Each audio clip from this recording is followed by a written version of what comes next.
أما بعد فأعوذ بالله من الشيطان الرجيم بسم الله الرحمن الرحيم قد أفلح المؤمنون الذين هم في صلاتهم خاشعون والذين هم عن اللغو معرضون والذين هم للزكاة فاعلون. وقال الله تعالى في مقام آخر وأقيموا الصلاة وآتوا الزكاة وأطيعوا الرسول لعلكم ترحمون. وقال الله تعالى في مقام آخر يا أيها الذين آمنوا اتقوا الله وكونوا مع الصادقين. وقال النبي صلى الله تعالى عليه وسلم بني الإسلام على 5: شهادة أن لا إله إلا الله وأن محمد رسول الله وإقام الصلاة وإيتاء الزكاة وتصوم رمضان وحج البيت من استطاع إليه سبيلا أو كما قال صلى الله تعالى عليه وسلم إن الله وملائكته يصلون على النبي يا أيها الذين آمنوا صلوا عليه وسلموا تسليما اللهم صل على محمد وعلى آل محمد كما صليت على إبراهيم وعلى آل إبراهيم إنك حميد مجيد اللهم بارك على محمد وعلى آل محمد كما باركت على إبراهيم وعلى آل إبراهيم إنك حميد مجيد. پیچھے والے ساتھی اگلی صف میں آئے. جزاک اللہ خیرا.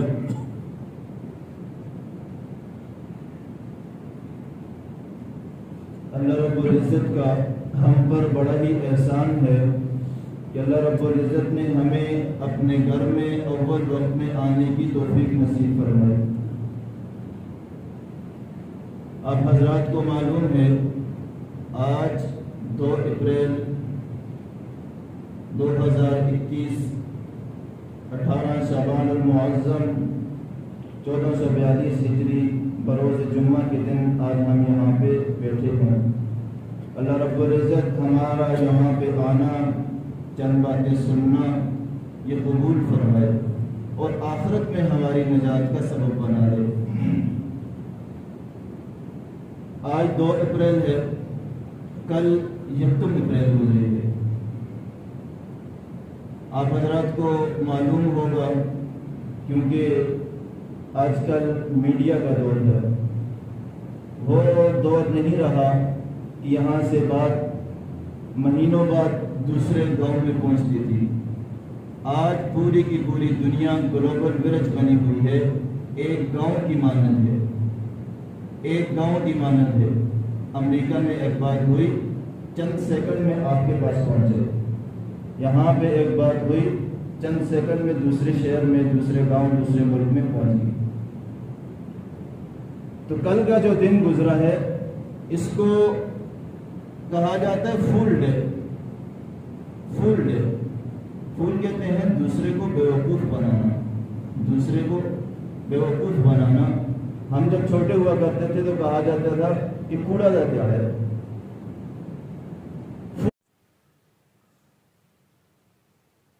مروات غیروں کا طریقہ جس کے بارے میں ہم لگے ہوئے ہیں دوسروں کو تکلیف دینے کے لیے, دوسروں کو تکلیف دینے کے لیے ہم اب کیا ہے انہوں نے کیا بنا دیا بھائی یہاں اس دن میں فلاں نے فلاں کے ساتھ مذاق کیا تھا اور وہ مذاق آج ہم بھی کریں گے ان کی یاد میں.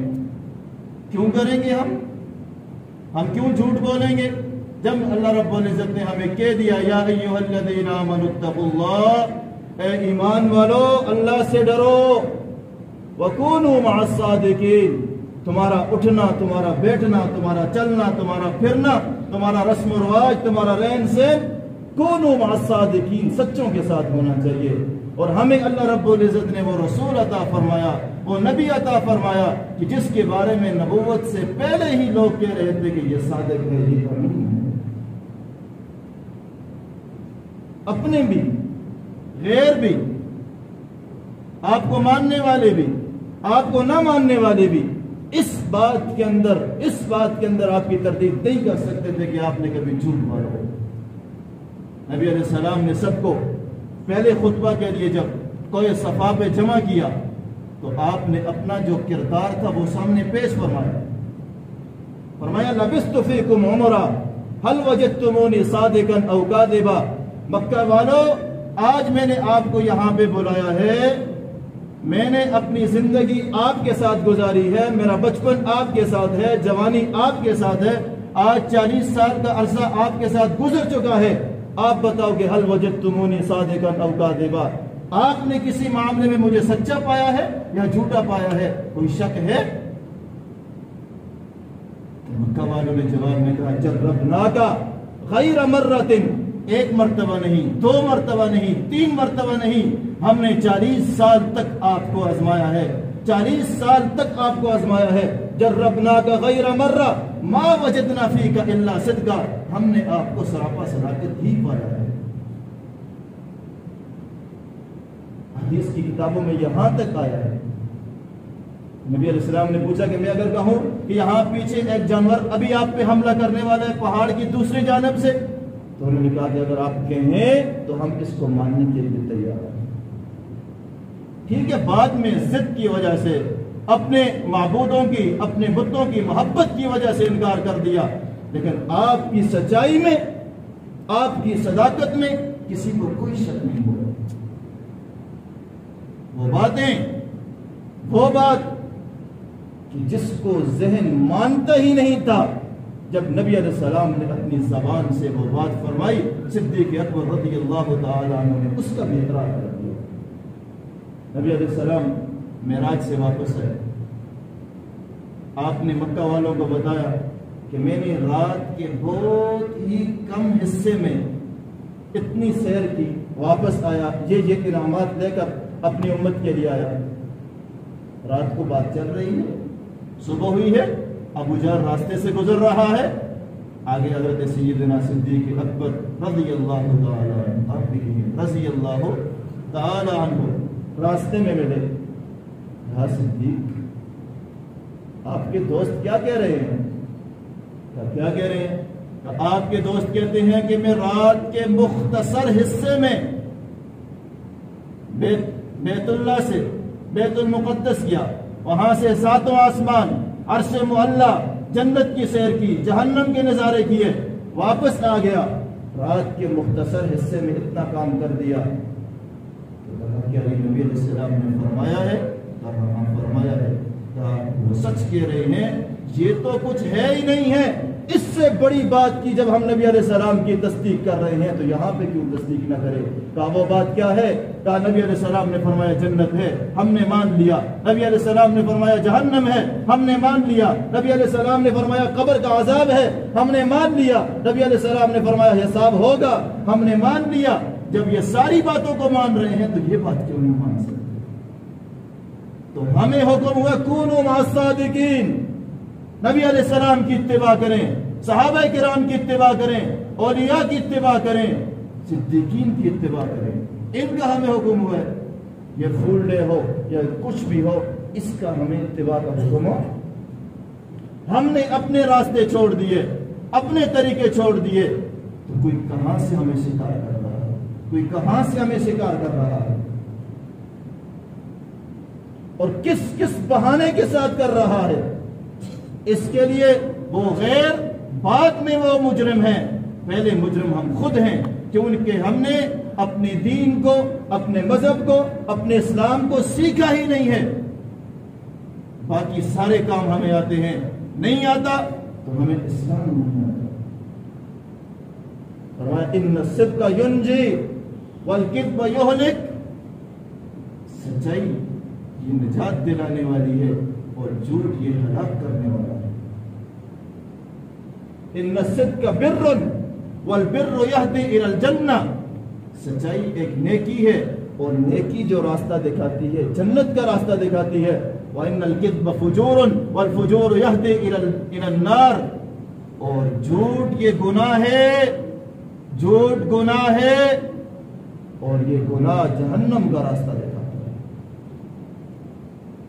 فل ڈے مذاق ہو رہا ہے، نہیں، نبی علیہ السلام نے مذاق کیا ہے، اور مذاق وہ مذاق نہیں ہوتا کہ جس میں جھوٹ بولا جا رہا ہو، وہ سراسر جھوٹ ہے۔ فرمایا جب بندہ جھوٹ بولتا ہے تو رحمت کے فرشتے اس سے وہ دور بھاگ جاتے ہیں، اس کے منہ سے وہ بدبو نکلتی ہے کہ جس کو یہ خود محسوس نہیں کر سکتا، دوسرے انسان محسوس نہیں کر سکتے، اور دوسرا فرشتے اس سے محسوس کرتے ہیں اور وہ اس سے دور بھاگ جاتے ہیں۔ اس میں جھوٹ بولا جا رہا ہے، یہ گناہ، دوسرے مسلمان کو تکلیف دی جا رہی ہے، یہ گناہ، دوسرے کے ساتھ دھوکہ کیا جا رہا ہے، یہ گناہ۔ ایک فول ڈے 3 بڑے بڑے گناہوں کا ارتکاب کر رہا ہے، اور ہم کہتے ہیں مذاق ہو رہا ہے۔ نبی علیہ السلام نے مذاق فرمایا، صحابہ رضوان اللہ تعالی علیہم اجمعین، صحابہ رضوان اللہ تعالی علیہم اجمعین فرماتے ہیں بسا اوقات ایسا ہوتا ہم نبی علیہ السلام کی مجلس میں تشریف فرما ہوتے، ہم اتنا ہنستے کہ ایک دوسرے پہ گر جاتے۔ یہ نہیں ہے کہ بس بالکل منہ بند کر کے بیٹھ جائے، چہرے پہ مسکراہٹ نہ ہو، گھر میں ہے تو گھر میں مسکراہٹ نہیں ہے، ہنسی نہیں ہے، مذاق نہیں ہے، نہیں، یہ سب کچھ جائز ہے، پر اس کے لیے ہمیں حدود بتائی گئی ہیں۔ تلک حدود اللہ، اللہ رب العزت نے ہمیں حدود بتائی ہیں۔ اب ان حدود سے جو آگے بڑھے گا وہ ظالموں کی صف میں جا کر کھڑا ہو جائے گا۔ اللہ رب العزت ہمیں اپنے جو طریقے ہیں، اسلام کے جو طریقے ہیں، جو اسلام ہمیں بتا رہا ہے، نبی علیہ السلام کی جو تعلیمات ہمیں بتا رہی ہیں، اس پہ چلنے کی ہمیں توفیق نصیب فرمائے۔ دوسرا، میں نے آپ حضرات کے سامنے نبی علیہ السلام کے فرامین سے ایک فرمان مبارک تلاوت فرمایا، اور قرآن مجید کی چند آیات جس میں اللہ رب العزت ایمان والوں کے لیے فرما رہے ہیں، قد افلح المؤمنون، قد افلح المؤمنون۔ تحقیق، یہ قد تحقیق کا ہتھوڑا ہے، اور یہ ایک بات کو پختہ کرنے کے لیے ہے، سیل پیک ہے۔ قد افلح المؤمنون، ایمان والے کامیاب ہوں گے۔ کیسے کامیاب ہوں گے؟ کیسے کامیاب ہوں گے؟ الذین هم فی صلاتهم خاشعون، وہ لوگ کامیاب ہوں گے، وہ لوگ کامیاب ہوں گے جو اپنی نمازوں میں خشوع پیدا کرتے ہیں، جو اپنی نمازوں کا دھیان پیدا کرتے ہیں، اپنی نمازوں کو درست طریقے پہ ادا کرتے ہیں، درست طریقے پہ ادا کرتے ہیں۔ اگر اس میں کچھ کمی ہے اس کمی کو دور کرنے کی کوشش کرتے ہیں، اگر اس کے سبق میں کمی ہے اس کو دور کرنے کی کوشش کرتے ہیں، کھڑا ہونے میں کمی ہے اس کو دور کرنے کی کوشش کرتے ہیں، قیام میں ہے، رکوع میں ہے، سجدے میں ہے، اس کو دور کرنے کی کوشش کرتے ہیں۔ نبی علیہ السلام نے فرمایا ایک بندہ 40 سال تک نماز ادا کرتا رہتا ہے، کتنا؟ 40 سال، یعنی ساری زندگی نمازیں ادا کرتا رہتا ہے، اور اس کی ایک نماز قبول نہیں ہوتی۔ کیسے، کیوں قبول نہیں ہوتی؟ اس وجہ سے کہ نماز کے لیے کھڑا ہوا، کبھی اس میں تکبیر تحریمہ درست نہیں ہے، وہ درست ہے تو قیام درست نہیں ہے، قیام درست ہے تو رکوع درست نہیں ہے، وہ درست ہے تو سجدہ درست نہیں ہے۔ اگر یہ ڈھانچہ درست ہے تو اس ڈھانچے میں جو پڑھنے والے الفاظ ہیں وہ اس کے درست نہیں ہوتے ہیں۔